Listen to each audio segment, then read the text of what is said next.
فأعوذ بالله من الشيطان الرجيم. بسم الله الرحمن الرحيم.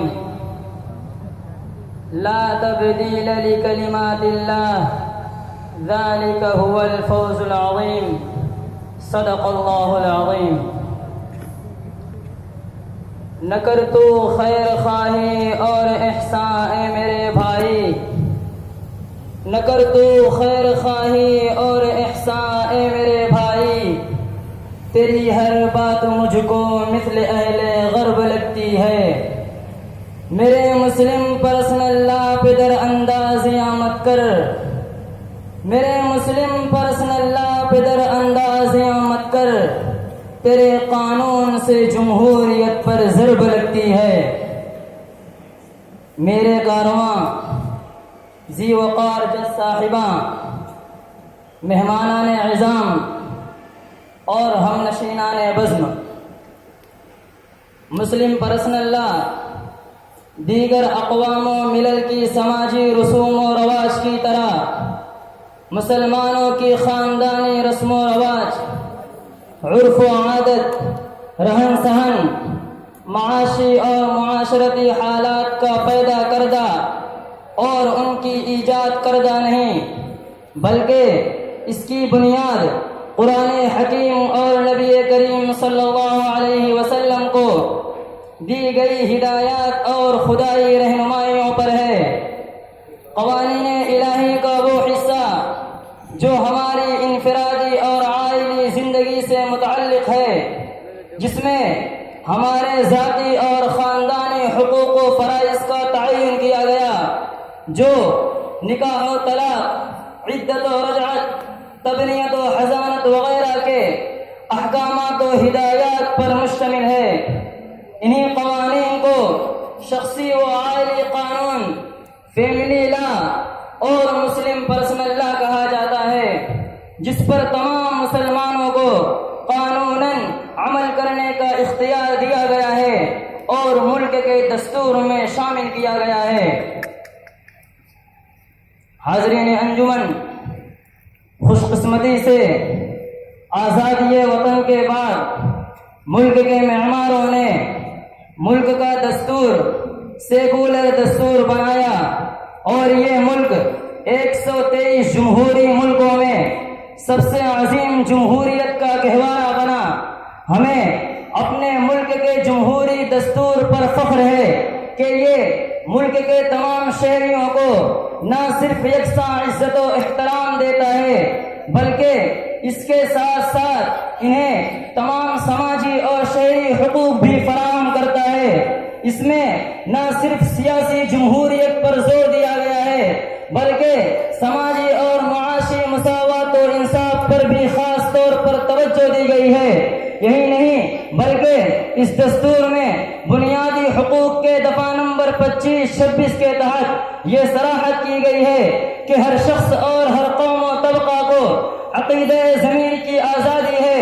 اپنے مذہبی رسم و رواج پر عمل کرنے کی آزادی ہے، اپنے مذہب کی تبلیغ و ترویج کی آزادی ہے، اور مذہبی عبادت خانے اور تعلیم گاہیں قائم کرنے کی کھلی ہوئی آزادی ہے. اس میں کسی کو مداخلت کی گنجائش نہیں. برادران ملت، جہاں ایک طرف جمہوری تانا بانا اور دستور ہند کی سیکولر روح کے قدرداں موجود رہے، وہیں دوسری طرف مٹھی بھر طبقہ ایسے لوگوں کا بھی رہا جو یہ چاہتے ہیں کہ اس ملک کو مذہبی انتہا پسندی کی بنیاد پر توڑ دیا جائے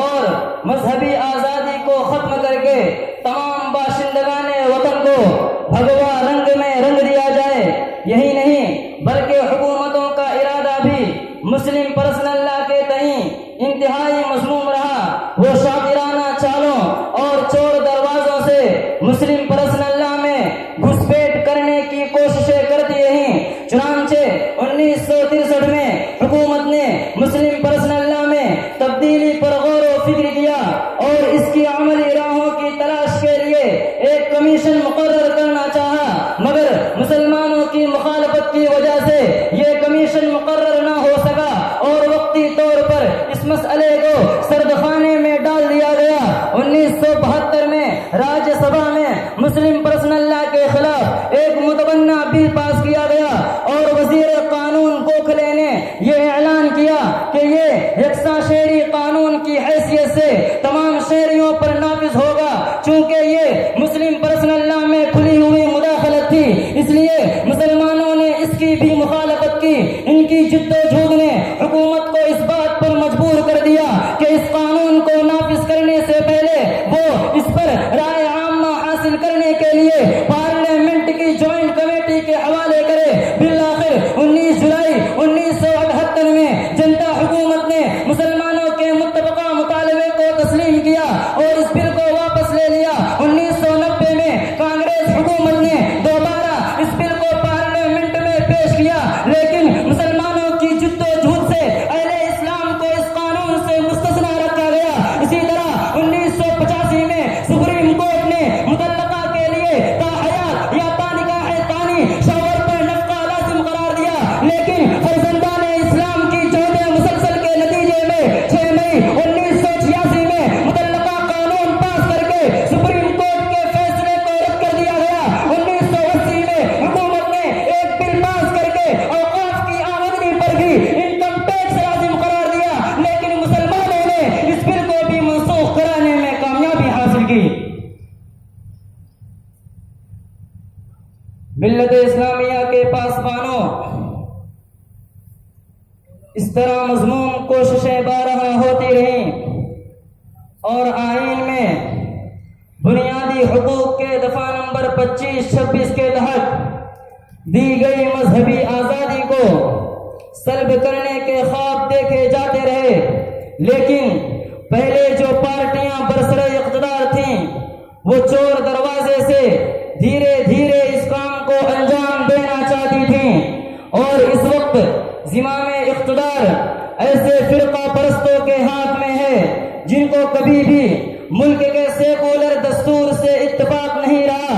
اور مسلم پرسنل لا ان کی آنکھوں کا شہدیر بنا رہا۔ اس لیے جیسے ہی انہوں نے مسند اقتدار پر اپنا تسلط قائم کیا، وطن عزیز کی جمہوریت کو آمریت میں تبدیل کرنا چاہا اور کھلے طور پر مسلم پرسنل لا میں مداخلت شروع کر دی اور علی اعلان مسلمانوں کے آئینی حقوق چھیننے کے در پہ ہو گئے۔ پارلیمنٹ سے لے کر سپریم کورٹ تک یکساں سول کوڈ نافذ کرنے کی باتیں ہونے لگی اور سپریم کورٹ نے 22 اگست 2017 کو طلاق طلاقہ کو انڈین کانسٹیٹیوشن میں دیے گئے بنیادی حقوق کے دفعہ نمبر 14، جس میں مسلم خواتین کو برابری اور مساوات کا حق دیا گیا ہے، اس کے مخالف قرار دیتے ہوئے مسلم پرسنل لا سے خارج قرار دیا ہے۔ حالانکہ طلاق طلاقہ اسلامی شریعت اور مسلم پرسنل لا کا لازمی حصہ ہے، قرآن کریم اور بہت سی احادیث مبارکہ سے اس کا ثبوت ہے۔ ائمہ اربعہ اور امت کے سواد اعظم کا متفقہ مسئلہ ہے اور انگریزوں کے دور اقتدار میں 1937 کے انڈین شریعت ایپلیکیشن ایکٹ کے تحت اس کو